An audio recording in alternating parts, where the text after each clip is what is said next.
Mike, and we have a fun show for you today. We're trying a little bit something different. We got some fun guests for you today. We're going to have two very special guests on tonight's show. Author of the book, Putting by the Numbers, Bob Labbe, is going to join us today. So any golf fans out there, there's a chance to maybe have a little Q&A session, ask somebody about some golf questions. So we're really excited about this one. We also have from the Daly Dose Sportscast, Clint Daly, going to come on and talk some sports with you guys, see if we can disagree and see if he agrees with us as well. There was also another major college football firing. It's coming like a new thing every week now.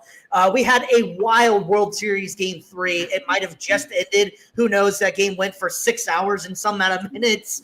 Anyways, we got our boy BC here to break that one down for you and have another episode of Braden's Bullpen. We're coming close to the midway point in the NFL season, so we're going to have a little fun with this new segment called For Real or For Not For Real, and just ask about the AFC right now. We're maybe going to go into the NFC maybe over the weekend, but we're just going to find out with these guys with winning records. We actually believe it or not. And then we also have our awesome down bad debate. We've missed these the last couple of weeks, so we know you guys are going to be really excited about this one. This one's going to be generational quarterbacks, and I know a lot of people are going to have a lot to say about that one because everybody loves their generation of quarterbacks. But before we get into all of that, you know what we got to do. Mr. G, Mike, let the good people know what you have going on, man. Yes, sir. Guys, if you're into sports gambling, I run a Telegram channel where we give daily slips to get you winnings from 10 to 50 to $100 a day. We also have an affiliate program in there as well where you can get money off of referrals.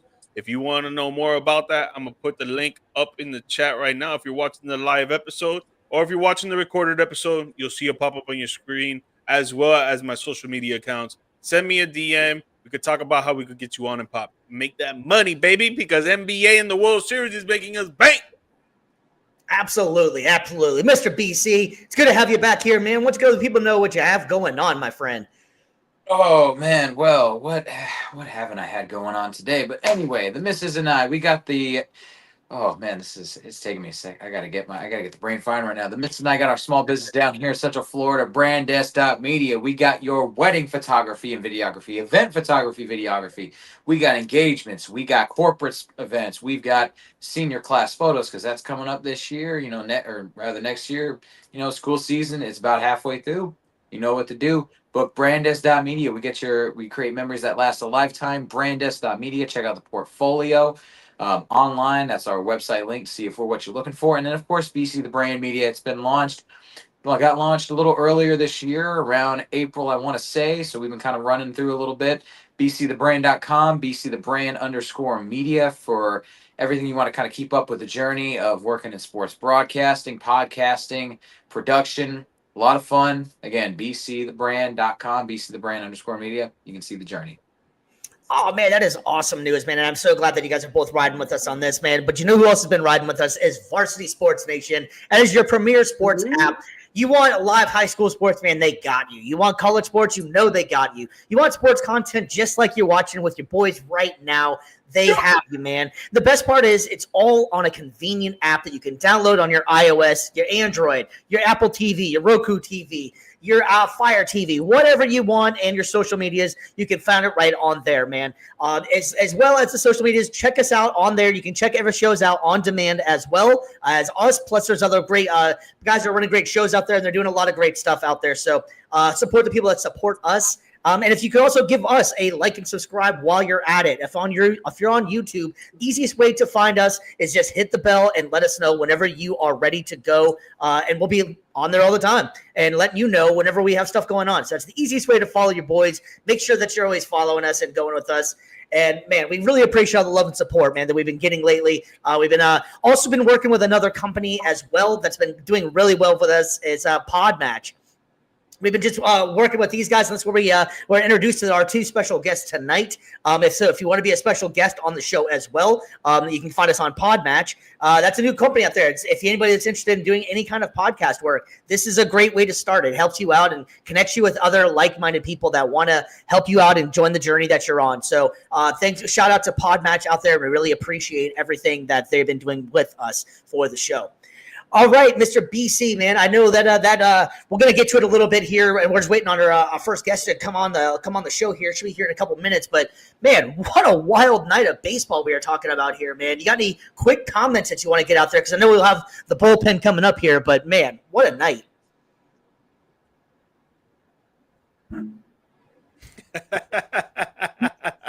He just went silent. Just- No, I thought See you. there, technical issues, VC. No, dude, I thought he was talking about you, G Mike. He thought he was He asking was you. talking to you, boy. I was talking to You know, baseball I'm like expert scrolling through my here. notes right now, trying to You get want me to everything give my set, take man. on it, man? I stayed Nah, up till dude. 3 o'clock in the morning watching that game. Dude, bro. I am not big. Well, dude, that's how late this game was, man. I have Yeah. not gotten any sleep, as most of America has, and it's showing tonight. Apologies. My gosh, though, what a game. I'm still obvious, as you all can see, as most of you probably are, watch this game. I'm still recovering from it. Like, all my buddies were like, some of my buddies, we were like snapping each other, and it's like, like, will this game just end? And it was like, it's crazy. It was absurd. Obviously, Dodgers, Blue Jays, World Series game 3, 6-5. You want to just go ahead and crack into the bullpen now? You want to just like change the script a little bit, get into it early? What we think? What you want to do? You want to play the intro? We gonna get into it? What we doing? Let's go ahead and jump into it, man. We'll go ahead. Why We'll not? go ahead and get this thing started. America's pastime from Brandon's bullpen. We'll see. All right, Mr. BC, you're on the clock and on the mic, man. Hit him up. No, I mean, normally you guys are expecting the news coming firing first off the presses, but shoot, this is the news, man. It's the World Series. It's the Fall Exactly. Freaking Classic, man. 18 Exactly. innings of baseball. You got two games for the price of one. If you're in attendance at the game, if you were watching on the screen. Yo, I will say the Blue Jays have shocked me in game 1 for sure, like 11-4, and then the Dodgers coming back in the next game 5-1, kind of a little bit of the back to normal. But this one had all the bells and whistles from kind of the drama from game 1 of last year. And just to start from the end, Freddie Freeman capping it off with that walk-off home run right there to really end it. I think for the World Series MVP race, it's kind of a two-man race right now between Freddie Freeman and Shohei Ohtani. I think, after last year, Shohei's really wanting to prove himself as that guy, and he definitely delivered in this game, though, two dingers, and then getting walked 5 times. 4 of them were intentional. Like, we talked about it. I think we talked about it last week, or we've been talking about it at some point, but Shohei Ohtani is basically now the GOAT of the sport today. He is there you go, man. He is this generation's Barry Bonds, man, because only Barry Bonds could get walked intentionally like that. Like, he was putting on a masterclass. Although, we're going to find out tonight, which, I mean, game's underway right now, if I'm not mistaken. They're doing intros right now. Yeah, exactly. So we're going to find out. Barry Bonds could not get on the mound and deal like Shohei. So this is going to be an amazing matchup. Shohei, the fact, again, on base multiple times last night, dropping bombs left, right, and center. He's going to be taking the rubber too. I was just reading the article about it though too. Like, Dave Roberts' comments was like, he's exhausted, but he's still going to take the mound. This dude is a machine. I feel like if he drops an absolute gem tonight, give us like 7 strong innings, maybe 1 or 2 earned runs on the mound, and then get the Dodgers a victory. Wrap it up, man. He's the World Series MVP. He's been the postseason MVP by far, but the GOAT of this generation could really seal it tonight and do something that not even Barry Bonds could do in the Fall Classic. So, but yeah, it's been Dodgers for most of the series. Again, it's been slight margins here and there, but I get George Springer still is not going to be back. I'm not sure of in this game 4. I think the announcement was that he's not going to be, so that's going to definitely hurt them tonight. But again, Blue Jays, they're the underdogs. They got to find ways to win. They found a way to crush LA in game 1. So if there's anybody that could do it, it is Toronto. But tonight though, you've got your ace, you've got your stud on the mound. I think Shohei's, this is going to be like kind of the, I guess you could say, the capstone on his World Series MVP case. Yeah, man, it's crazy to think that Shohei, of all people, and now especially after the night he put on, all the home runs and just the absolute performance, and then after the 18-inning game that he played, now I know he wasn't really playing the field, but still, to go out and have to go pitch and have to go repeat and do all the batting all over again is just something that this generation's never seen before, really. It's unheard of that this guy has this much power in both of his in the arm and in the bat. I mean, and in the last series, he had 10 home runs and 10 strikeouts or something along those lines. It's just absolutely absurd what Shohei is doing right now. And then you got to go to Freddie Freeman, man. How about Freddie Freeman? In 2 World Series games has walk-off home runs. Clutch. clutch, man. And you know, and you can't forget about Max Muncy. You know, Max Muncy is the home run leader in here, and just that's also with the Dodgers as well. He hasn't really done too much in the series, but it's amazing. So some of these guys, these accolades, these guys have been able to do. Gee, Mike, I know you said you stayed up late, man. Well, how do you take this whole game in? Dude, I mean, just watching the fans' reactions of the game, bro. Like everybody looked like they were super nervous, clenched up. They didn't want to breathe. They didn't want to blink. They didn't want to miss anything. And me watching it from my bed, because at that time I'm laying down with my wife and stuff, like I'm watching it through the TV like, yo, I'm getting like pretty anxious right now. Like I imagine like these dudes right now trying to clinch this game, trying to get that walk-off home run that Freddie Freeman. Then obviously both sides, Blue Jays and Dodgers, they were trying to do the same thing, man. And bro, not gonna lie, man, the Blue Jays had like at least 3 chances from when I started watching the game, which was the bottom of the 8th inning to the 18th inning. The Blue Jays had like 3 chances to win that game, bro, and they messed it up and they messed it up and they messed it up, bro. And it sucks to see, man, but America, baby, LA, Yeah. Dodgers in 6, baby, Dodgers in 6. Dodgers in 5. Oh, that's the bold statement of the day. The Dodgers in 6, huh? Yeah, I think Blue Jays will win it. Not tonight, but because they go Game 5 is gonna be not Game 5. It's 2-3, 2-2, I believe. No, it can't be like that. It has to be. It's 1-3-2-1. I don't remember how the format goes, but I know the Blue Jays are going back to the crib soon. Correct? Yeah, and yeah. Yes, they will be. Yeah, I think they'll win one when they go back to the crib. Yeah. I was gonna say though too, like going to your point, like Blue Jays having multiple opportunities in that game though too. 19 stranded runners left on base in this past game. Just to put that in perspective, your average runners left on base for most games is probably going to be more like 5 or 6. If it's like a 3 or 4, even for like a 5-6 game, you may be talking like 7, maybe 8. That's double, and in some cases, nearly triple what the average amount is. So, like, yeah, Toronto left a lot to be desired more. This was a winnable game. I think at the end of the day, this was a winnable game for them to have, for sure. So it really was. I think, honestly, this probably was their chance to push it to 6. But I think now that you got Shohei back on the mound, like Snell potentially Game 5, like, like that's a possibility. Like, shut it down for them. I don't know if Toronto's got any answer. And again, you've got George Springer out tonight, so I don't know much to. But also, too, shout out as well, Yoshinobu Yamamoto, second straight complete game in the postseason, doing first one in the championship series and now in the World Series. Like that's another performance worthy of a hand clap right there. Like, dude, he's a monster too. Yeah, like it's a multi-headed monster out on the mound for the Dodgers. Because if one of them struggles, congratulations. You still got to get through Snell. You got to get through Shohei. You got to get through Yamamoto. Like, good luck. It is a buzzsaw out in L.A. I like the fact, too, that they put Kershaw in, and he most likely threw the last pitch of his career, really. Yeah. It'd be dope. It'd be dope, really see the Dodgers winning, and he ends up, 3 rings? It's going to be 3 championships for him? Yeah, it'll be his third. Yeah. So, and for a guy that struggled a lot with those Dodger teams in like the early 20 and mid 2010s, like they really, not that they struggled in the regular season, but they just were always that one and done squad. They were never really good enough to get it to the final round. And just to see them now, he's got 3. That's a great career to have for sure. Yeah. So I do have a random question for you then, because this did come up here that they went 18 innings, and it's an insane amount of time.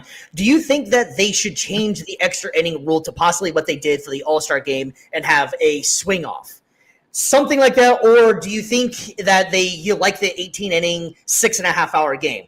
I think they should maybe try to change it up a little bit. I thought the All-Star game, the way it ended, was really cool with the swing off. Maybe do, because of the postseason, go one more. Everybody gets one more round of their entire lineup going through. I'm not sure. BC, do you have any thoughts on how you could change that, or do you like the way it's formatted? I don't know, because I feel like right now with the addition of the Ghost Runner, that was such a new rule that they implemented a couple seasons ago. I feel like you're still going to have games like the other night where it goes to 18 innings. But for the most part, I feel like the Ghost Runner's done a good job of speeding up those extra inning games. It's done a good job of putting some pressure on pitching staffs. So I feel like there needs to be a little bit more time. Like maybe let's gather a few more years of data just to see like, okay, is this really making a difference? No, the games are still dragging on with extra innings. And then at that point, if that's still the case, then yeah, I could see them being like, yeah, let's try to implement the swing off and give the All-Star game, maybe even implement it again, minor league levels first, and then try it out at the major league level once, like again, like if they want to pursue that route. All right, well, we're gonna go ahead and end the bullpen real quick because we do have our special guest ready to go. So we're gonna go ahead and bring him up on the screen. Welcome into the show, Mr. Bob Labbe. How you doing today, sir? Doing good. How about you? We are doing fantastic, and it is honestly an honor to have you on here. Once you have your book, it's, if you guys don't know, you're the author of the book. It is Putting by the Numbers. Explain to the people what you got going on, man. I know you're big into golf. We're trying to get into golf ourselves, so why don't you go and explain yourself? Well, I didn't start playing golf until I retired the first time in 1996.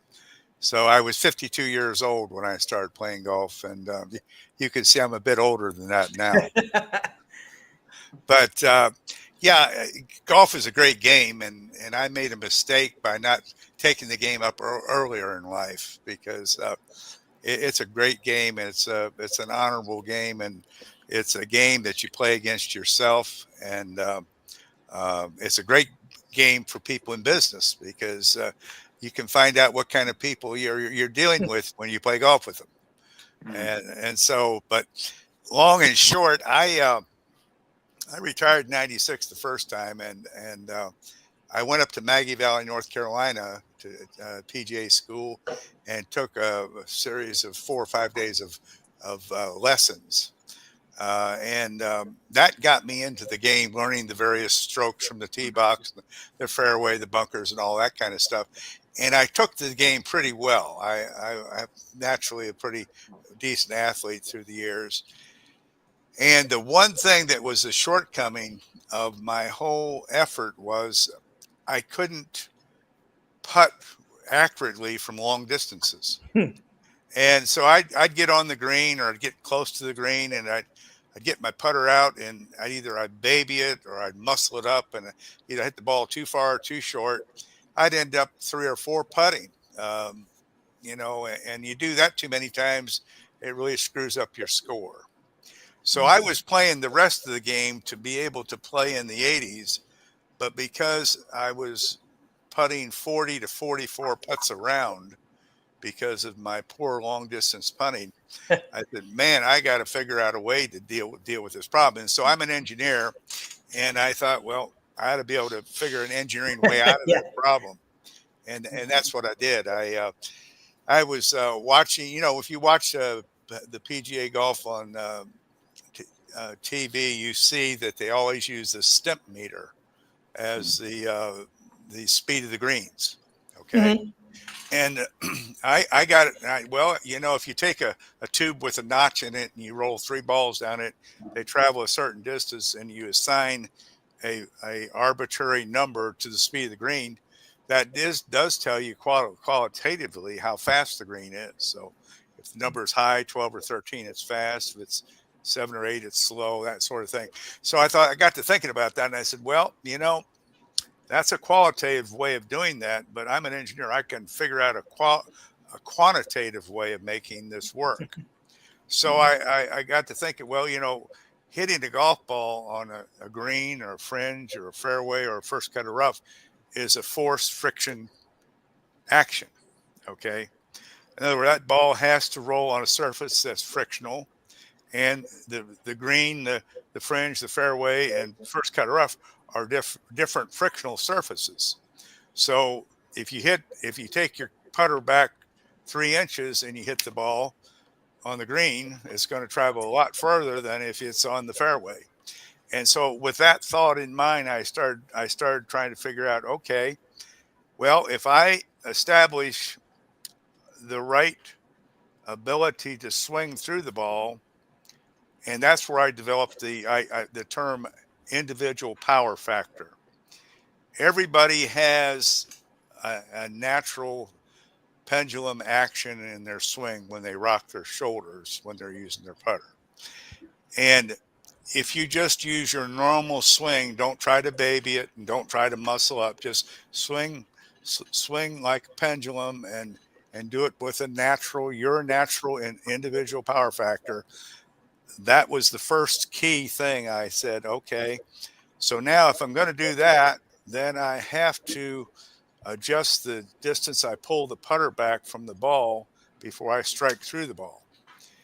And that's how I developed the method. I've got a engineer's scale and a ruler, and I started retracting the ball. And one of the things you got to do in learning this method, you got to be able to visualize increments of inches, particularly if you're English in the United States. If you're in Europe, you can do centimeters, but you got to be able to visualize these distances so that if you got to be able to say, okay, I'm pulling my putter back 6 inches. I'm going to hit through the ball with my individual power factor. It's going to travel a certain distance. So I can play any golf course today, anywhere in the world, and play it as if it was my home course because of this putting method. I'm going to say I can play any course in the world putting as if it's my home course because this putting method really, it's linear, it's reproducible, and it works. And I last year I averaged 30.5 putts per round, and my handicap's 7, and it has done wonders for me. And I wrote the book after taking notes for 25 years from 1996. I kept taking notes and putting them in my golf bag. And when I'd get home, I'd put them in my office here. And I had a friend, we played RT Jones Trail in Opelika, Alabama. And I had a friend of mine, I was on the Senators course there, and I was on a three-tier green, 93 feet away from the cup. Okay. And I stepped the distance off and used my method, and I putted the ball, and the ball went down first tier, second tier, third tier, and went in the hole. And I was playing with friend Mike Beck, and he said, I said, well, I was pretty lucky. He said, oh, I saw you. That wasn't lucky. You measured that thing off, and I saw you strike that ball. He said, you need to write a book. And I laughed, and of course, 25 years later, I did. I wrote the book, but it took That's amazing. I had to make sure before I put anything in print that it was truly accurate and it would work for everybody. And through the years, I've played with a lot of competitors, a lot of friends, and I've had several of my friends pick up my method, use it, and improve their game. Matter of fact, I have a good friend of mine who's the chief anesthesiologist at Cleveland Clinic. Doug is in his late 70s now, but he's a member of Portage Country Club in Akron, Ohio. And this year, he won not only the men's senior championship, he won the men's regular championship too. Nice. And he uses my method of putting. So that wow. I need to get on that actually, because that's one of the weakest parts of the game right now. Is it on Amazon? Oh yeah, the book is on Amazon, and you can buy it on my website, puttingbythenumbers.com, or my boblabbe.com. But it is here's the deal. Actually, you can look at. I've got 2 videos attached, 2 tutorials to attach to the book. You don't even have to buy the book. You just you can look at the tutorials and see what I show you on film, exactly what I do. Okay. And if you like what you see, then for a few bucks, you can buy my book, and then you'll know all the details. But I tell people, look, I think this is applicable to maybe 80 or 90% of the people that play golf. If you can do arithmetic in your head without any problems, you can do this because it's not complicated. But if you take my book and then practice my method 3 days a week for 30 minutes for 6 weeks, you'll know at the end of the 6 weeks if this method's for you. And like I say, I was putting between 40 and 44 putts per round, and now I'm putting 30.5 putts per round.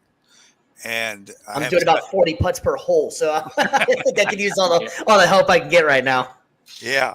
Well, I understand, and it's amazing. You would think, I watch the guys on the Sunday playing PGA golf, and they're all so fantastic about everything they do.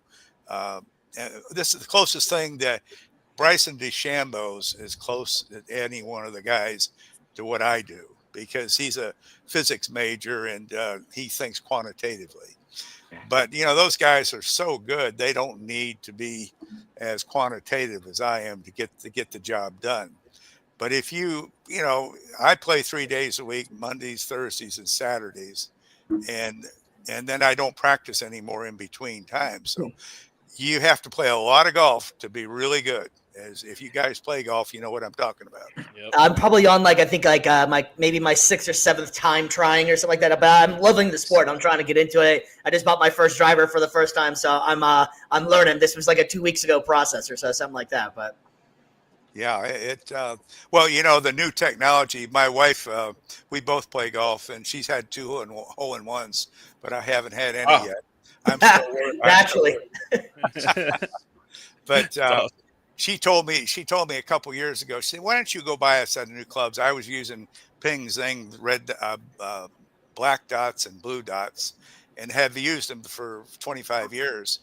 And she said, "You need to go buy a new set of clubs." I said, "Honey," I said, "it's not about the clubs; it's about the clubby." She said, "That's not true. There's new technology out there." And so she taught me, and I went Christmas 2 years ago. I went and got a new set of clubs. And I'm telling you, I got a lesson taught me, because I was hitting my 7-iron Ping Zing. Of course, I'm 81 years old, so I don't hit the ball as far as I used to. But I was hitting my 7-iron Ping Zing 125, 130 yards. Now I got a whole new set of Callaways. I'm hitting my 7-iron with the new technology 145 to 150. Every one of my clubs is at least 20 yards longer than my previous Ping Zings, and so I have stepped up my game with technology. There we go. Yeah. You have to sometimes, man. Yeah, exactly. So I can't recommend this method any more than I believe in it. I know it works. And everybody, all my friends, I even have a guy that plays with me Monday, Thursday, and Friday that has adopted my method, and he's become quite a good putter now. So the book, I think you can buy it on Amazon somewhere between $5 and $10. I don't know what they're selling it for.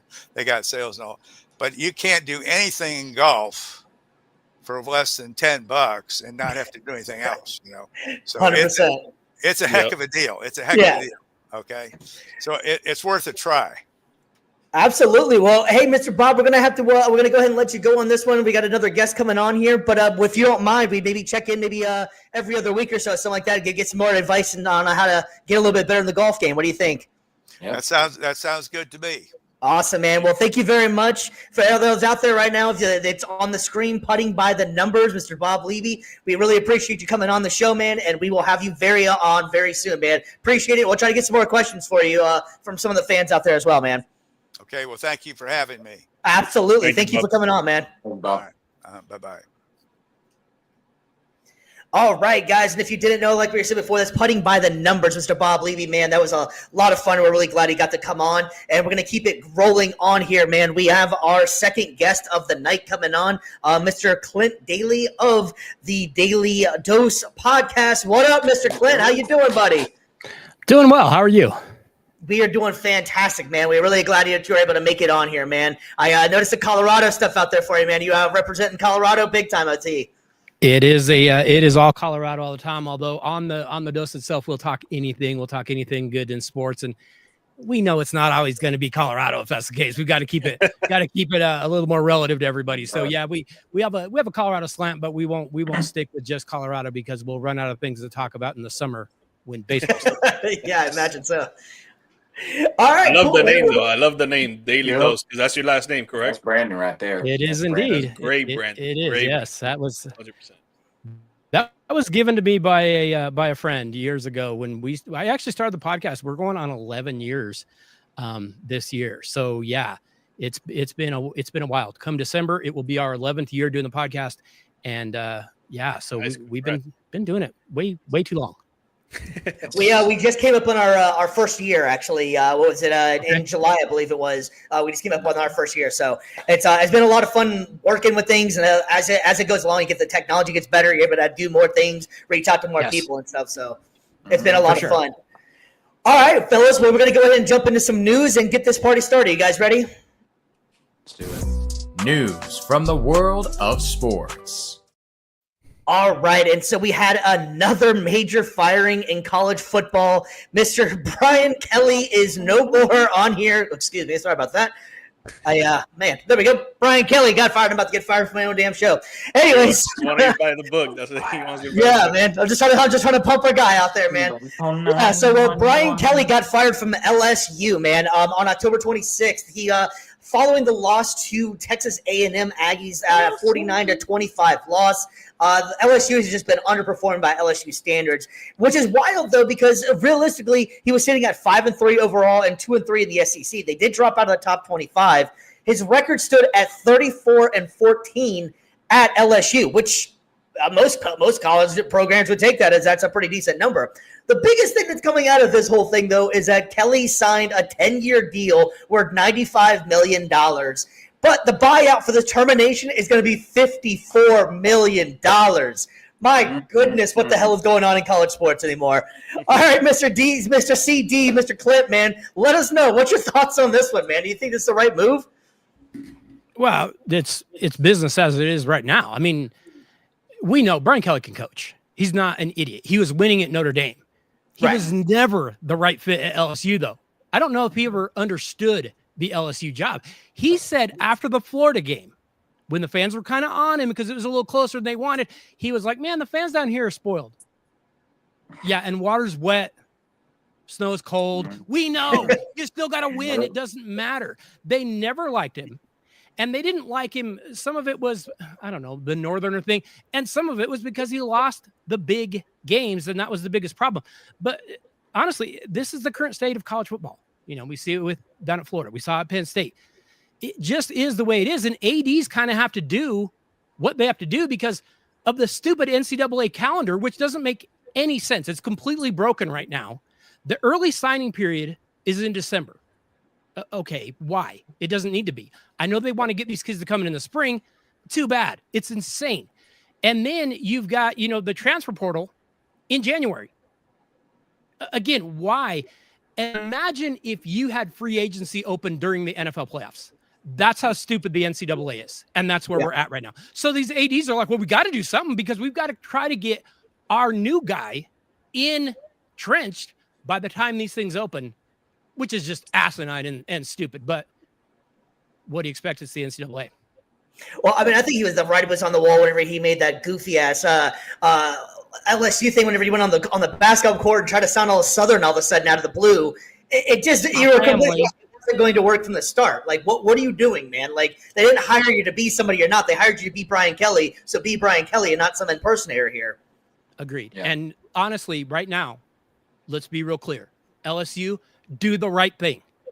Go bring back Ed Orgeron. We know we all want it. Yes. We all want to see crazy Ed back down there taking his shirt off. That's exactly what we want. Do the right thing. Yep. Mr. BC, man, what's your thoughts on this one, man? I mean, Clint pretty much hit the nail on the head. It's all about fit pretty much with LSU. And it doesn't matter what your coaching experience is prior to. It's an impressive resume. We're not knocking the coaching experience, the X's and O's and stuff like that, but we're talking about, like you said, how do you fit within the culture in LSU? Really fit in the culture in the SEC. It's built on grit. It's built on toughness. And that's something really that he just never really brought from Notre Dame over there. It just wasn't. It's just not really his style. And so when those things clash with how they do business down here, I mean, again, like you said, 10-4, 10-3, 9-4. Right now they're sitting at 5-3. But you just, again, you can't win the big games when it matters. And congratulations, you won ReliaQuest Bowl and you won the Texas Bowl the last couple of years. That's great. LSU has higher standards than that. And so if they want to take that next step, I agree. Bring back Coach Ed. Do it. It's what you need to have. It's the culture. It's something that defines college football. And when you remove that and you replace it with something that is the exact opposite of that, the fans, players, they're not going to respond. And you're going to lose the locker room like that. G-Mike, man. I know it ain't Miami, but what do you think about this one, man? I mean, I'm not surprised, man. I'm not surprised. The way that sports are going on nowadays, especially the NFL, NBA, college football. Can't speak for the other major sports because I'm not really in tune that much with them. But like with these three, it's like when you have a losing culture, the first person that's gonna go is the head of the snake, and that's the head coach all the time. We've been seeing it for the last few years, and it's gonna continue to happen because that's just the sports culture nowadays. I mean, they're 2-3 in the conference. Can't be 2-3 in your conference when your conference is the best thing, the closest thing to the NFL. And if you guys can't really compete in your conference, you're not going to really get into the college football playoffs. And it doesn't look like they're going to get into it at all. Yeah, they're 5-3. They still have a above 500 record, but what's to really show for it? At the end of the season, again, you're not going to really get into the college football playoffs. So what's the deal? So you always got to make a change when something's going bad. And again, in this sports culture world that we got on now, there's not a lot of patience. People don't want to wait 3 to 4 to 5 years for a team to get good, a coach to get acclimated, and a coach and their players to get together and be like, yo, you know what? We're going to really turn this around and we're going to do something. No, they want it right now, or if not, they're going to get cut loose. And that's what's happening right now. Culture. And you're in your neck of the woods there, Clint. Do you think that there's any kind of buyer's remorse with the Dion situation going on or anything like that? Because that hasn't been too pretty yet either, really. It's been horrible, and I'm gonna give you guys a little inside look. I expected this because he came in looking every bit like an AAU coach, and that's how he's performed. He's great as long as he has more talent than the other sideline. If it's even, if it's close, or God forbid it's less, you're getting run off the field. And you could see in those late game situations, he's a really good recruiter. He sure isn't a coach. No, that's been an absolute mess. They've got to worry about his health. If you're really looking long-term, how long can he do this? He's had some serious health concerns, and you put a lot of eggs in this basket. That is not what the University of Colorado does. That is not who they are. They don't play sports. They're hippie nerds. I don't know what they're trying to spin, but this is not what Colorado does. They kind of went all in on this. Now they're married to it, and now it's not going all that well. What's his contract situation? How long does he have left there? I know it's some major deal, but right. No, I think he's got another 3 or 4 years on that. That's what I was thinking too. I know it's not. It's not extremely long, but it's also not like short either. Yeah. And the only positive is we know he's going to, he's going to retire his own jersey, which is nice. Don't get me wrong. I mean, we like that, but kind of meaningless at the end of the day. Yeah. Well, go back to Brian Kelly here too, man. Do you guys think that Brian Kelly is going to be one of those sought after coaches or no? I personally don't really feel like Brian Kelly is going to be one of those marquee coaches that guys are going to go after. I feel like Brian Kelly is one of those almost, and not saying anything bad about Belichick, but one of those kind of old gritty guys that people don't really like dealing with anymore. And I don't think like they fit that system of they taking care of these guys and taking time to learn. Like they wanted people to come on and they want them to learn now. And I don't foresee Brian Kelly being like a sought after coach, maybe 2 years down the line, 3 years down the line or something like that. What's you guys' opinion on that one, BC? Do you think Brian Kelly's going to be a hot item or anything?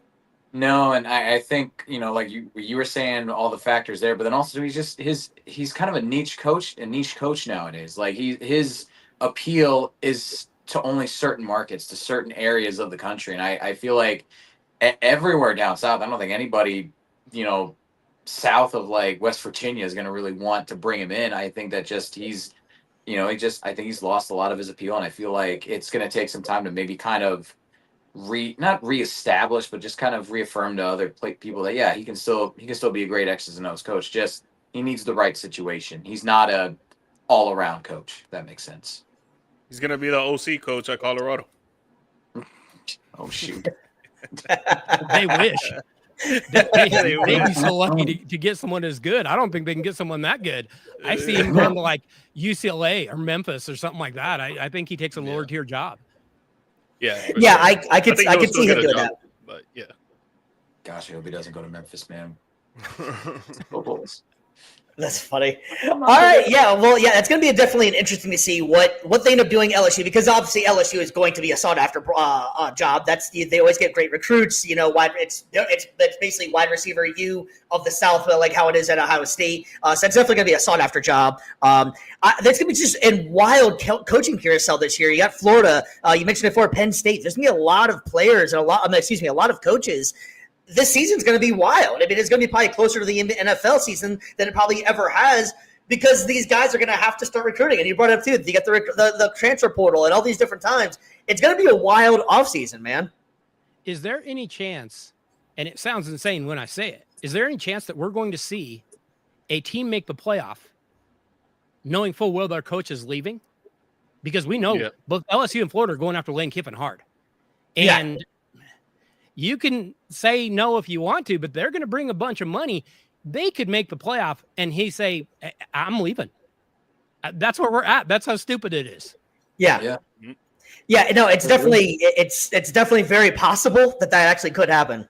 it's just like the similarity to that is when coaches, OCs, or DCs of the NFL are in the playoffs and they're getting interviews to go head coach another team. It's like, yo, like. We're in focus mode, and you're out here trying to recruit me to be on your team. Like, let me finish the season, and then we'll talk about it. Yep. Yeah, that whole thing is pretty wild, man. The state of college athletics is just insane, man. The NIL stuff is fun for the players. It's just creating a lot, because you also have what's going on with all the boosters putting their 2 cents in, acting as if they actually are GMs. And I think that's a lot of what happened at Florida, and I think the same thing happened at Penn State. You get these bigger money places that are putting the money in. They want to say so and who they have coming in as well. So it's just a wild time in college athletics right now, just to say the least. Yeah, it is. It's the Wild West. To ask Daly a question. With the whole transfer portal and how things have been going for the last few years, there's been a lot of talk, and obviously we have seen it. We've seen it happen with our very own eyes, but teams that used to be on top, like the Alabamas, the Georgias, the Penn States, the Notre Dames, etc., are now, they're still good, but now there's more of a closing gap between other schools because of the transfer portal. Do you like that whole sense, or do you like how it was before the whole transfer portal happened? Well, you can't stockpile now. That's the biggest difference. You can't stockpile that talent. And we know, going way back, going back to, 60s and stuff like that, you're getting into Nebraska, who is stockpiling like, 3 and 4 teams. Like, they could go that deep. Those days are over. You got to go be sharp and get the best team. I mean, you're seeing, guys, I can't believe I'm going to say this, but Vandy might make the playoff. That's where we're at right now. I mean, well, as a Florida fan, you have no idea how ridiculous this is. That we're not going to. We fired our head coach and not going to make the playoff, and Vandy is making the playoff. It's absolutely unreal. And there's your prime example of what can happen. You can go get those 1 or 2 guys. You go get Pavia. Hey, he's a game changer, man. That kid doesn't look like it, but he absolutely is a problem for everyone he plays. If you pony up the money and you get the right guy, I'll give it this. It makes it more interesting for way more schools, because you think of even, those first, even the BCS era and just past it, when we had the one, the +1, there were 4 teams. I mean, you had Ohio State, you had Clemson, you had Alabama, LSU mixed in, it was the same teams every year. Hey, we've got some new blood we're getting in it. I got to give it that. There's at least more interest from that level. That part I like. Yeah, there's some stupidity to it, but that part I love. It's wild too. We're touching on NIL a little bit too. I think that NIL affects the sports in different ways as well. If you go like college basketball, I think it's the best thing for college basketball, because these kids will stick around a lot longer. It'll make the tournament better. With football, I think it's pretty much now it's just going to be whoever has the most money is going to get the best players, and it's not really going to change a thing because you got the Vandy's of the world. Sure, that's a good one. Texas Tech, they had a huge donor that then ought to get in a bunch of recruits. But for the most part, you're still seeing the same teams on top. It's fun getting the playoff in there to mix it up. But I think with basketball, I think that one's going to be where it's going to change things a lot because I feel like that you have it's a lot less guys, a lot less players, and then you don't need to do it as much. And one guy in basketball can change the dynamic of a team completely. So much. Cameron Boozer. Yeah. Crazy. Yeah, absolutely. All right, well, we're going to go ahead and move on from the college game, man, and we're going to try a little game we just were working on earlier here.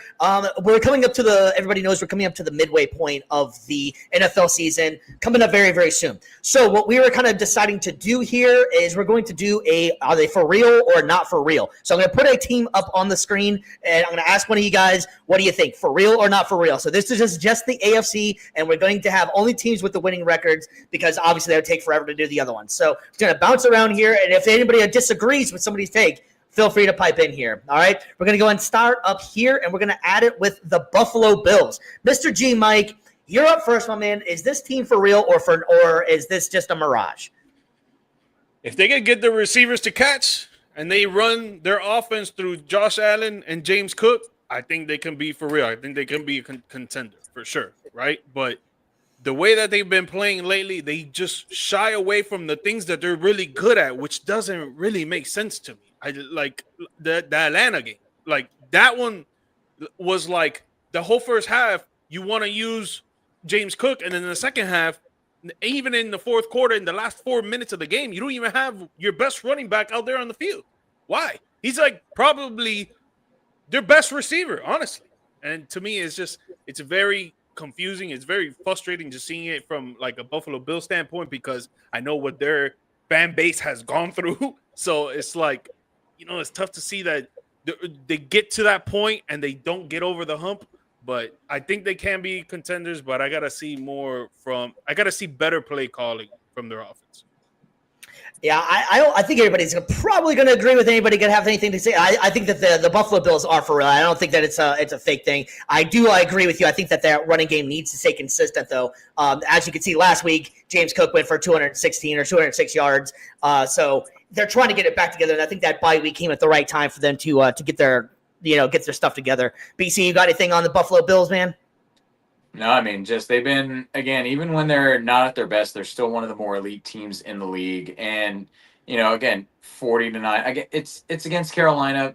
The last game, kind of take it with a grain of salt, but still 40-9. They can hang 40 on most teams. So like they're an elite squad. So yeah, definitely contender. Mr. Clint, man, what you think?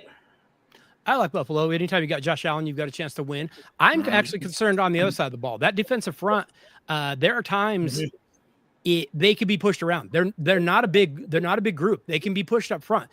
They can scheme you, but if you can do a little of both, if you can run and you can pass, we saw Atlanta gave them problems. That would be probably my biggest concern. But again, you got Josh Allen, you're going to be in the hunt. They're a contender. Yeah, I agree. I agree with that one too. I think that's pretty universal. They're for real, but I totally agree with your aspect on the defense because that is a scary thing out there. All right, one that's probably very near and dear to your heart, the Denver Broncos. I'll let you go ahead and take the lead on that one, my man. Explain to me why the Denver Broncos are for real. I'll make them for real as long as that defense steps up. And now you've got Patrick Surtain going to be out for probably 3-4 weeks. At least probably until after the bye. If they're smart, that's what they'll do. They'll let him stay out until after the bye. You got Houston this week. Defensively, they're very, very strong, but offensively, not quite as much. So you can get away without Pat that. And then you've got the Raiders, and then you've got a bye. Not a bad spot. The offense is starting to show a little bit of signs of life, which is exciting. Bo Nix has a little bit of John Elway can look horrible for 3 quarters and turn it on and get red hot. And that should scare everybody a little bit. And I'm not comparing him to Elway, but he's got a little bit of that because first 3 quarters, Jets, Giants, he looked like hot flaming garbage, and then he got red hot and you didn't want to see him. I'll make him a contender, but that defense has got to be a little bit better. They haven't been quite as good against the run, and their pass rush I don't know if it's been quite as they need to blitz to get to the quarterback consistently, and that's a problem. They've got to develop a little more of a pass rush. Yeah, I'm going with you on that, man. I originally, when we were all talking off camera, just talking or whatever, I did have them as a Super Bowl. I had them in the Super Bowl this year. Oh, wow. Actually, it was a lot based on. Yeah, it was a lot based on the defense, and I was thinking the defense, and I thought Bo Nix was going to be able to do just enough to be able to win the games, in which he's, like you said, now he's starting to come together a little bit more. I'm kind of taking that back now. I never put any money on it or anything like that, but we did have a conversation. I did have them in there. So I'm going to stick and continue with them being contenders just so I can re-flip that around and say I did say that I picked them, so. I don't blame you one single bit. No, they've got to get a running game going more consistently, and they'll be at least in a playoff team. BC, for real or not for real? No, I'm going to give him for real. Although, again, that like we were talking about, alluding to earlier, this stretch without Patrick Surtain, I think, is going to really define where they kind of fall in the contender hierarchy in my book. G-Mike. I don't think that PS2 being I don't think is going to really give them issues just because of the teams that they're playing up next. I think kind of mediocre teams. But what I do want to see, I agree with Clint, I want to see better rush offense for sure. And I want to see them unleash Bo Nix. I feel like there's times that they really hold him back and they don't let him try to sling the ball. Like let the guy get 30 pass attempts a game. If the running game's not working, let him get 30 to 35 pass attempts and see what he can do, because he can use his legs. He's great on the play action, and he has a great accuracy. He could get it to Sutton all the time. He could get it to Troy Franklin all the time. I just want to see more. I want to see Sean Payton to let Bo Nix go out there and ball. I think the key is really going to be the running game, and if that defense can maintain too. Because I think you're completely right. If I was them, if they can maintain it, I would probably hold Surtain out as well, as long as they can, especially with the bye in sight. All right, sticking with the same division here, man. You got the Los Angeles Chargers, Mr. G. Mike. I know you are heavy on the Chargers in our power rankings. Are you still believing in the Chargers, man? It's kind of iffy. It's kind of borderline, but I'll give them. If we're saying for real, we're saying like them being in the playoffs, or we're saying like going to the Super Bowl. Because if we're going to the Super Bowl, then playoffs. No. We're just thinking playoffs. Yeah, playoffs. Yeah, I think they can make the playoffs as long as their O-line is healthy. Right now, it is super banged up.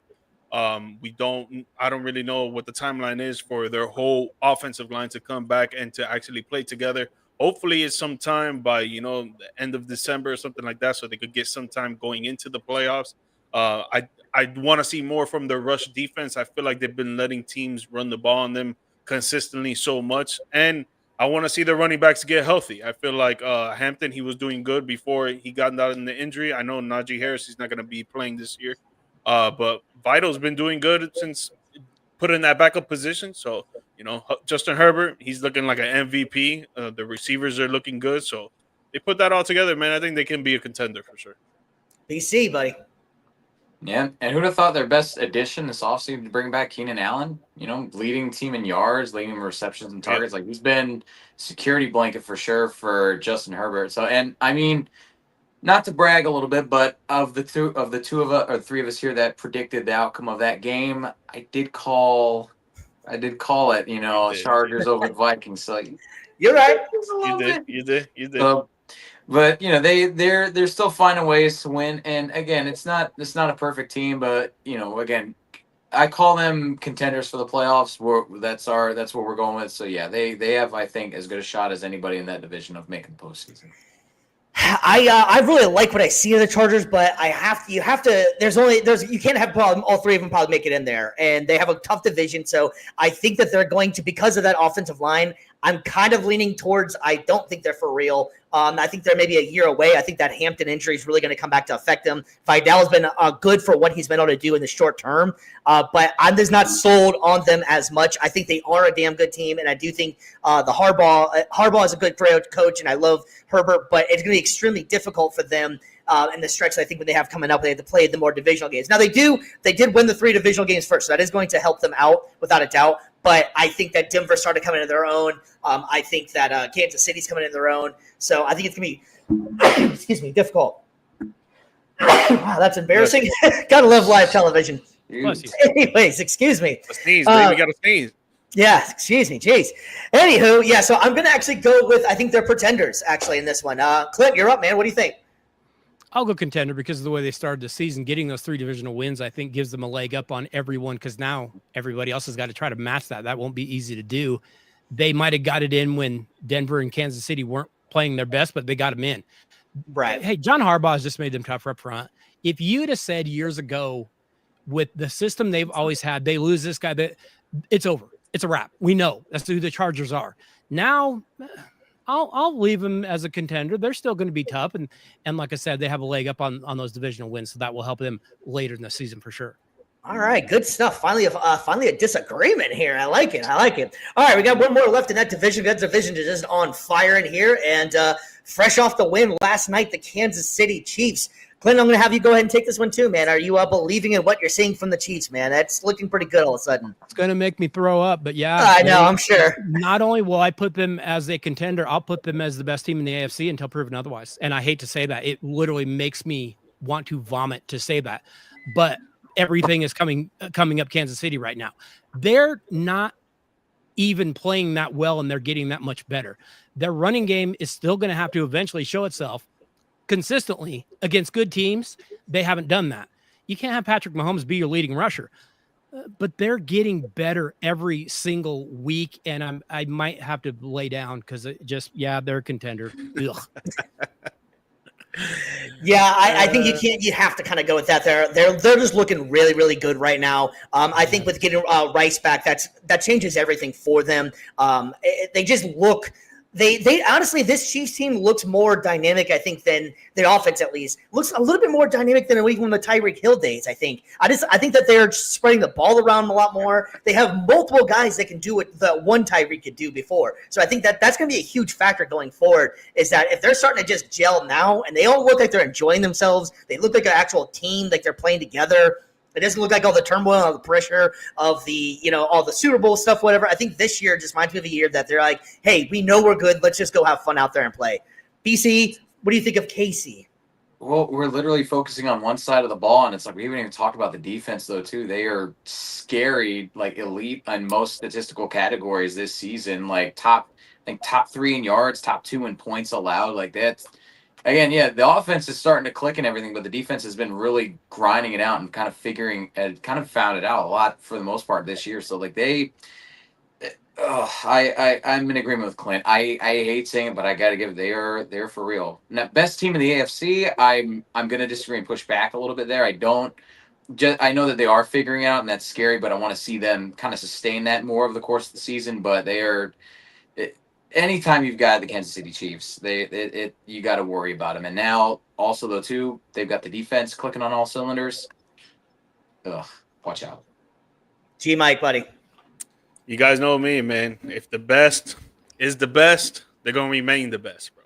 They started off bad for sure, but like you mentioned, Ray Rice came back. They started clicking on all cylinders. The defense started tying up. It's a 3-headed monster back there. Patrick Mahomes is still gonna be the greatest quarterback right now in the game. He's going to continue to show it until Josh Allen, he ends up dethroning him, taking out the Chiefs in the playoffs, but we haven't seen that yet. So Mahomes is on top. Hall of Fame head coach Andy Reid, man, they got a great offense. Their defense is spectacular. The Chiefs, man, it looks like they're going to get number 1 seed again, bro.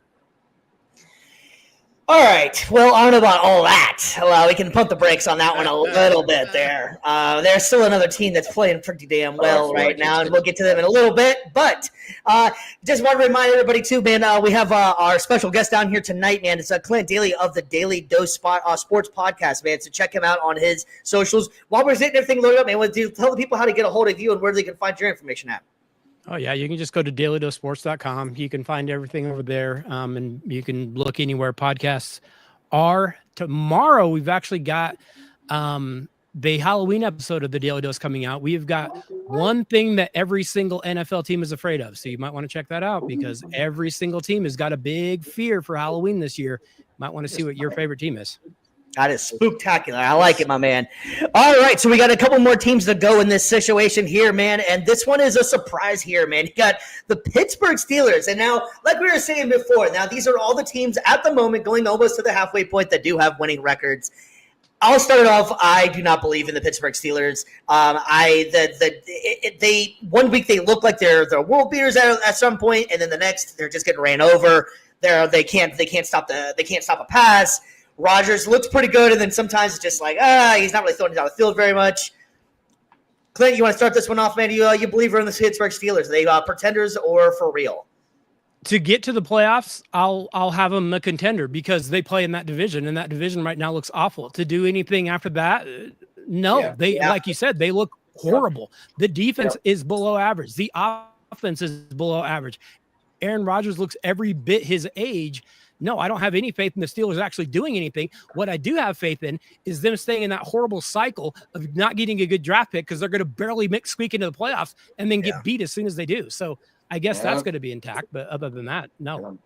Tomlin playoff streak, man. It's going to keep going. It rolls on and on and on to the detriment of Steelers Nation. G-Mike, are they for real or not? Yeah, I agree with Clint, man. I mean, the only team that has a good defense in this division has no offense in this division. So it's like you got to give it to the Steelers because their offense is clicking and they're finding ways to win games. Like I think each game has been literally like won by like 3 points or something like that. Like I don't have the stats right in front of me, but just remembering from what they played and who they played since the beginning of the year, the Jets until the last game that they played against the Bengals where they got demolished, like, I don't know, man. The defense is what got demolished. The offense is clicking, but that defense, they were supposed to be top 5 coming into the season, and they don't even look anywhere close to that. I don't know, bro. They got to make it in the playoffs for sure. It's something I never thought I was going to say, but if Joe Flacco can keep the Bengals looking okay, even though they did lose that game to the Jets, that was a fluky game. I think Justin Fields was really playing out of his mind and really just wanted that win. So stuff happens. It's the NFL any given Sunday. We all know that or something. But if the way the Bengals, if they can get that offense going, they're going to be just like they were last year. They can't stop anybody. They're putting up a bunch of points. Pittsburgh better watch out on that one a little bit. So that's why the only reason I'm kind of nervous about Pittsburgh is that I just don't believe that they're going to continue on here. I think Mike Tomlin will continue this streak of having not a losing season. But I just don't think. I think the Bengals are going to win 1 or 2 more games enough to be able to get past them. Freak of mediocrity. Can we just also? I think if this kind of holds out for the rest of the season, maybe the AFC North now, as strange it is the new NFC South. Can we just say that? Maybe the NFC South's not the worst division anymore. Please. Okay. No. Yeah. Good times. Well, that's awesome to be. Don't look good. The Panthers don't look good. All right, every team is ass in that division, though. We at least the South's got the Bucks. We got the Bucks.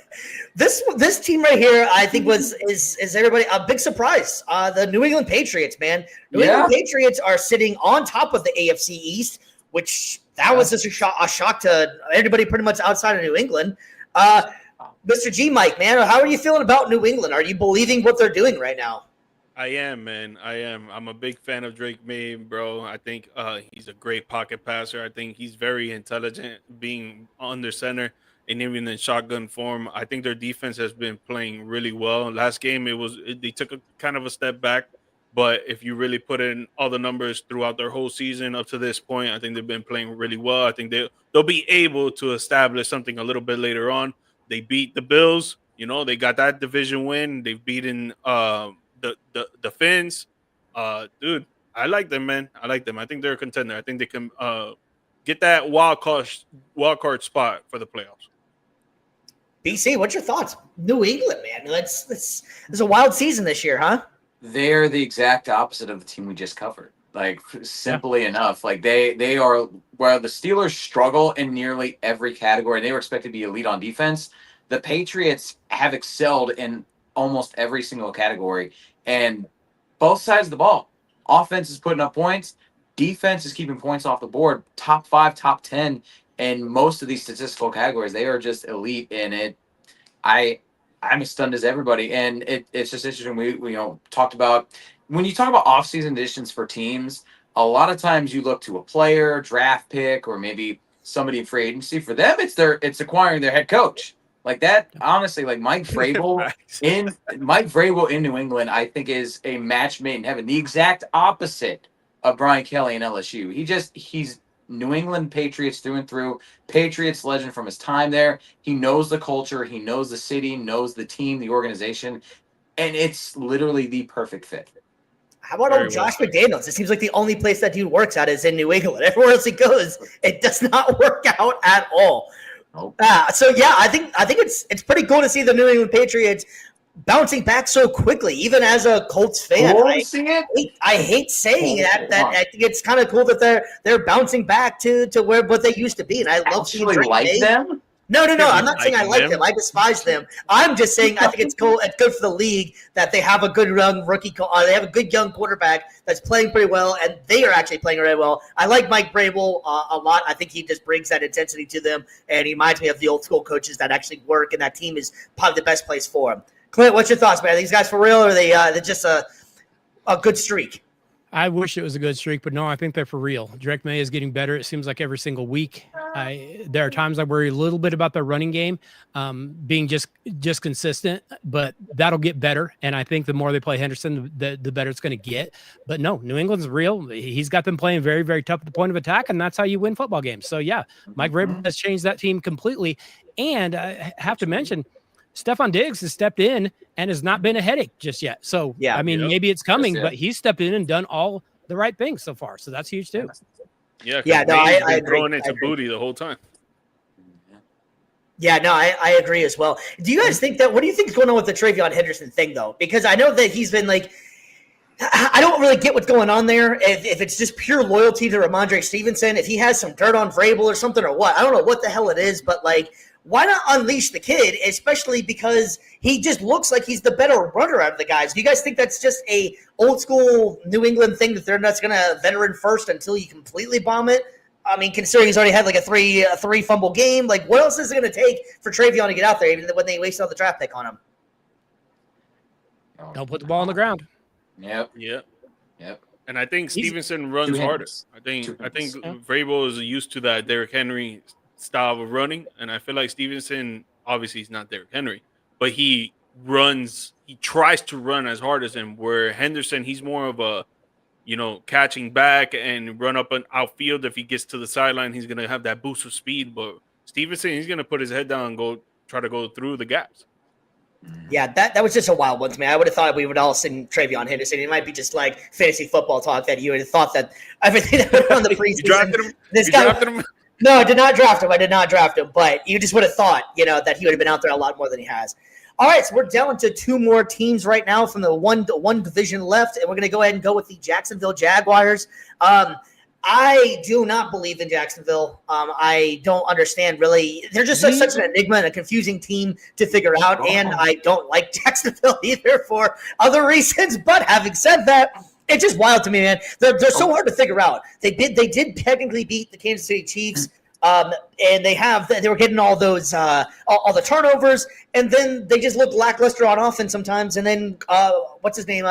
Trevor Lawrence will come up and come up from a play that he came up with and won the game for him. So they're just such a team. I cannot figure them out, and I don't trust that it's going to work out for them.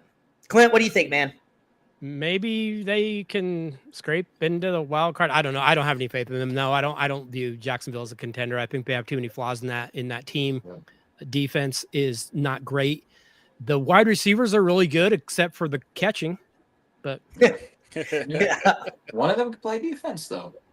I mean, and it's a good thing he can, because he has to make a lot of tackles when Lawrence throws some of those passes. So it's worked out well. Mm-hmm.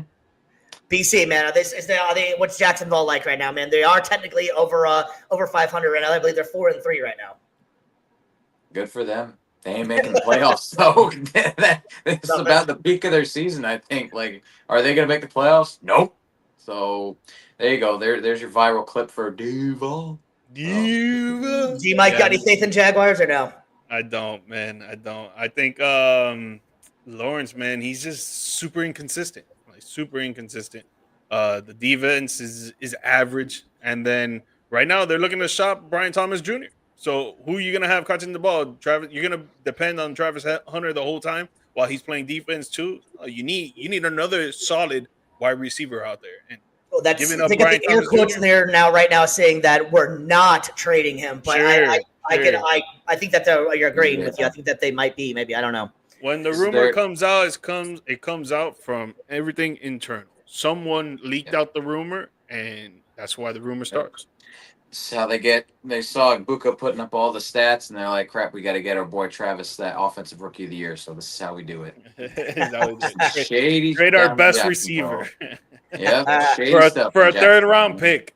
There we go. For sure. All right, so that leaves us with one more team, and I'll save the best for last, in my opinion. Of my Indianapolis Colts, course. and they are for real. I'm loving what I'm seeing out of my Indianapolis Colts, man. I think that they are playing great on all sides of the ball. Honestly, Jonathan Taylor should be getting a lot more respect for the MVP voting. I think it's going to be probably falling in the same Saquon Barkley situation where probably should have got it, but they'll probably go to a quarterback. I'm happy with Daniel Jones. I cannot see any kind of problems that I'm seeing with him at all. We're coming up to about the halfway point of the season, and I haven't seen him make too many boneheaded Daniel Jones New York Giants moves. I think having that year off really helped him out. He got to watch, took that Sam Darnold approach, went with the same team. I think Kevin O'Connor really helped out with that, So I'm very excited what I see in Indianapolis, and I really do think that they are going to be very much contenders. I'm not sure if it's Super Bowl ready yet because Kansas City's still great. I think Denver's going to be another team that if they can keep it going. But I really do believe in what Indianapolis is doing, and if they're able to keep the streak going, how they've been going, they do have the number 1 seed, and they have the best record in the NFL right now. It might be 2007 all over again or something here. Who knows? When's the last time we said Indianapolis and New England are some of the top 2 teams in the league? But having said that, man, yeah, I'm very, very believing in my Indianapolis Colts. Mike, what's your thoughts, man? You believe in the Colts? I believe in the Colts, man. I like their defense a lot. Top 5 for sure. Jonathan Taylor is a complete animal right now. This guy is scoring multiple times in multiple games, and I think he's scored in every single game, if I'm not mistaken. Maybe one game that he didn't score, but dude, he's just animal out there, man. I love their offensive line, the way that they block for him, and the way the pass block too, because Danny Dimes turned into Indiana Jones, and he was able to, come out of that whole negative feedback talk that he had last year going into to this year, and he's been showing a lot. But their offense and the defense, and even their special teams are great, man. I think you guys are a contender, and we'll see what's up, man. Because just like you mentioned, you haven't seen Daniel Jones do anything bad, right? What type of quarterback are we going to get when it comes to the playoffs? Are we going to get Danny Dimes, or are we going to get Indiana Jones? Which one is it? BC, you're loud. You can go ahead and say it, man. They're looking good. I know they are. Okay. No, they are though. I honestly, there's only one part I would say about Indianapolis that worries me, and that's just the pass defense. I mean, point of attack though, run defense, offense, they're humming on all cylinders, top 5 every category there. Just got to shore up that secondary a little bit. Just got to tighten up a little bit there. Because, again, you start facing some elite passing teams once you get to the postseason. That's something that could bite you later, or, the further along you get. But, again, other than that, best offense in the league by far. Number 1 in points and yards. There's nothing that they have done wrong on that side of the ball. And whether it's through the air, whether it's on the ground, they've dominated. You got to give them their flowers for that. So now it's like, okay, now I think the conversation is starting to shift now with them as, okay, these guys are for real, but now let's see, like what G-Mike was alluding to, can Daniel Jones take that next step? Can Daniel Jones, he's in the right system, it looks like, can he now prove that he's an elite quarterback and really deliver postseason performances? And also not choke away this great head start to season. Pressure's on. No pressure. No pressure? Yeah.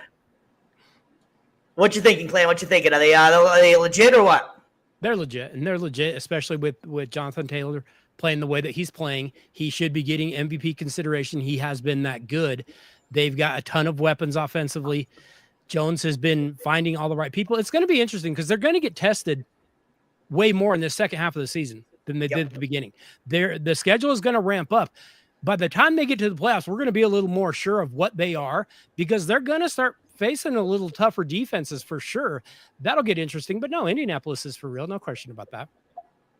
Yeah, no, definitely. They have in a couple weeks. They got the Chiefs coming up here very soon. I agree. The meat of the schedule is going to be heating up a little bit more. But I do also like the fact of they were able to get these games out, if you will, get the warm-up games in, if you will, and if they're going into that system, that now they all look like they're on the same page and ready to go. So I agree that I think that they are very much contenders in this situation, man.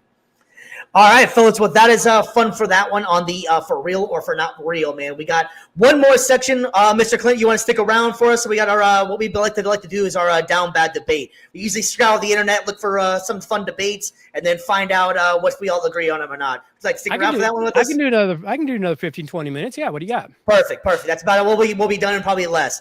All right, so we're gonna go ahead and get to this week's down bad debate. It's time for the Down Bad Debate. All right, fellas. And so for tonight's down bad debate, we got a fun one up here, man. If you can't see it on the screen, I'll go ahead and explain it to you here. Which decade of QBs was the best? You had the 90s. You got Brett Favre, John Elway, Steve Young, Troy Aikman. You got the 2000s, Tom Brady, Peyton Manning, Drew Brees, Ben Roethlisberger. You got the 2010s. You got Aaron Rodgers, Andrew Luck, Matthew Stafford, Matt Ryan, and you got the new faces, 2020s, Patrick Mahomes, Josh Allen, Lamar Jackson, and Joe Burrow. So, Mr. G Mike, you're up top first. So guess what, my man? You get to go first. What is your favorite decade? 2000s, baby. We got the GOAT already, 7 championships. You already know, retired with that. Peyton Manning, I think he was the next in line of that GOAT conversation, honestly. But it's a lot of opinions there on who can be top 2 or even top 5. Drew Brees was doing disgusting stuff in New Orleans with his height, was barely able to see over the line sometimes, and was still throwing so many touchdowns, has so many passing yards until Tom Brady took over that. But longevity there. And then Ben Roethlisberger, he actually did amazing when he came into the league. The first few years, took the Steelers to a championship. It was a lot due to the defenses that they had for sure, but he still was able to put it on the numbers for all his receivers and even his running backs. And I felt like he was very intelligent at the quarterback position. So I got the 2000s for sure. BC. I could take the easy route and I could just agree with G Mike and I could go with the 2000s and that would be fine. You made a lot of my arguments for me. Top 2 quarterbacks of all time. One's got the most MVPs, one's got the most rings. That's great. We could talk about the greatest, or we could talk about the best. No, I'm just kidding. I'm not doing that crap. That whole argument right there over that. I'm going to switch it up a little bit just for fun. I'm going to say 2020s for the sheer amount of talent that these guys have, the arm strength, the athleticism. And on top of that, if I'm not mistaken, I think maybe the only other division or maybe the only other decade that has every single person on this board that won an MVP would be the 90s, if I'm not mistaken. But 2020s, the only other team or the only other one in this decade where every single guy has won, I believe, if I'm not mistaken, maybe not Joe Burrow. No, Joe Burrow did not come close. Dang it. I'm going to say 2020. Came close. Should have won it. But I'm going to still say that the sheer amount of talent, as far as the depth, is a lot greater than in the 2000s, where it was a 2-horse race. I mean, yeah, we had Drew Brees that was there, but he was never really going to be the number 1 quarterback in the league. Whereas I think in the 2020s, you look at multiple years, you could say, oh yeah, Patrick Mahomes is the guy this year. Okay, this year it's Josh Allen. This year it's Lamar Jackson. This year it's Joe Burrow. I think each of these guys have been so elite, and the talent is more widespread. So that's going to be my case for the 2020s. Depth, quantity, so to say. It's a good argument. Yeah, I want to give a shout out to Mr. Poole James for checking in, man. The 90s. Come on, man. Cowboys ran it up. Yeah, that's a fair point. Mr. Clint, man, I'm going to let you go ahead since you're the guest on the show for tonight, man. You can have your pick. What decade are you thinking? Well, I gotta throw a couple caveats in there. If we're going to compare eras, it's very difficult to do, because you look at these different eras and you say, okay, what did this era play with? How did this era play? It's a different world now when we look at the 90s compared to the 2020s, obviously. One question I always like to ask in the quarterback debate, let's swap their situations. So let's put John Elway playing with Andy Reid in today's NFL. He's going to be pretty dang good. Yeah. Let's put Joe Burrow on the Dan Reeves Denver Broncos teams. He's not getting through week 5. I've got bad news for you. He's getting broken half very, very early. I'm just saying, when you start switching the eras and switching the situations, it does change things a little bit. I really like that. The 2000s, you got Brady, you got Manning, you got Breeze, and then there's another guy. No, you're not gonna go wrong with any of these groups. They're all phenomenal. I'll take 90s because I'll just go old school and pick the old guys. But I do think you could put Steve Young in any era and he would be great. Huh? He just would. He was just a freak of nature. Brett Favre, no, I don't want to see his cell phone, but he could sling it with anybody. And so some of the guys on this list, well, that's the thing. I don't know. My question is, some of these are like Brett Favre. Yeah, he could play on the field, but you think he would survive the modern era with, like you said, don't see him on social media, like being more active than No, I they don't know if ban he'd him. survive They that. ban him. There's no way. I will last throw a out one. year. I will for you, and you guys take this for what it's worth. It might be worth absolutely nothing to you. Yeah. Percentage of All right. teams Well, I'll with take top all 5 defense. Drew Brees 0, never had a good defense. Rodgers 7%, rarely had good defense. Patrick Mahomes 14%, Peyton Manning 18%, Tom Brady 52%. The situation matters. He got to play with a really good defense and probably the greatest defensive coordinator in history. Situation matters. Yeah. It does. Well said. Well said. That leads me at the 2010s, and I'm perfectly fine with that, man. You got Aaron Rodgers, Andrew Luck, Matthew Stafford, Matt Ryan. Out of the group, Matt Ryan would be the one I could be getting rid of. But even still, even though it was in Atlanta days and they only had the Super Bowl run, the MVP in that situation too, man. Matt Ryan could sling it. My guy, Andrew Luck, that was one of my all-time favorite players. I wish he didn't retire whenever he did. I totally understand why he did. Dude had lacerated kidneys and just got beat up, and unfortunately he was just maybe 1 to 2 years away from whenever Indianapolis was able to finally get a formal line. I think if he could have got a line around him, I think Andrew Luck had a chance to win 1 to maybe 2 championships. It's just a shame that he only got to make it into the playoffs and make a deep run once. But having said that, I think he got big deep runs, but you know what I mean, into that actual legitimately where they had a chance to win. Aaron Rodgers, attitude may be funky, but Aaron Rodgers in Green Bay was a lot of fun and I could sling the ball all over the field. Multiple MVPs. Matthew Stafford is still doing the damn thing, man. Matthew Stafford is still looking like a 20-year-old kid out there, man. The dude, G, Mike and I were talking about it earlier a couple of weeks ago. The guy was getting epidurals to go play football, and he still looks damn good. A 5-touchdown game, 2 weeks ago. So I'm perfectly fine with taking the 2010s in this situation, and I would love to put it up there. If there's a way to put in a simulation to play all these guys and see how it all work out, take your situations and move it around, that would be amazing to be able to do. But obviously we can't. So let's go ahead and break it down one more time. G, Mike, who do you got? Got the 2000s, baby. The GOAT, the second GOAT, Drew Brees, Ben Roethlisberger. Mr. BC. Give me the 2020s, man. It's the modern era. Everybody's physical attributes are at their peak. And plus, in addition, the talent is, I believe, the most widespread and deepest it has ever been. All right, I'm going to take the 2010s in this situation. Man, you got Aaron Rodgers, Andrew Luck, Matthew Stafford, Matt Ryan. I can drop the mic on that one and call it a day. I'm doing all right. Clint, what you got, buddy? Whose rules are we playing with? Good point. Good point. There we go. That's fair enough. That's a fair one. That's come a fair play one. in my 90s rules. Come play with my 90s rules. Let's do it. Those Yeah. Good days. Good days. I think Andrew Luck and Stafford would be able to survive. I'm not sure about Ryan. They'd be Yeah. fine. I think Josh Allen would be able to survive. Yeah, Yes. that's probably survive. Josh Allen is the closest thing we've seen to John Elway in his prime. Yeah. Just Agreed. athletically. That's just how he plays. Yep. I Agreed. agree. All right, well, that is going to wrap it up for Views from the Stands tonight. We want to make sure we give a special thank you to Clint Daly from Daily Sports Podcast, man. It was great having you on here. We had a blast doing this. Hopefully, you'll be able to come back on here in a couple weeks, maybe get a rotation to come on here, and we'll definitely get this going a lot more. We appreciate everything you did and all the insight you brought to us. You brought the heat. We really appreciate that. Mr. BC, you got anything for the people before we sign off, man?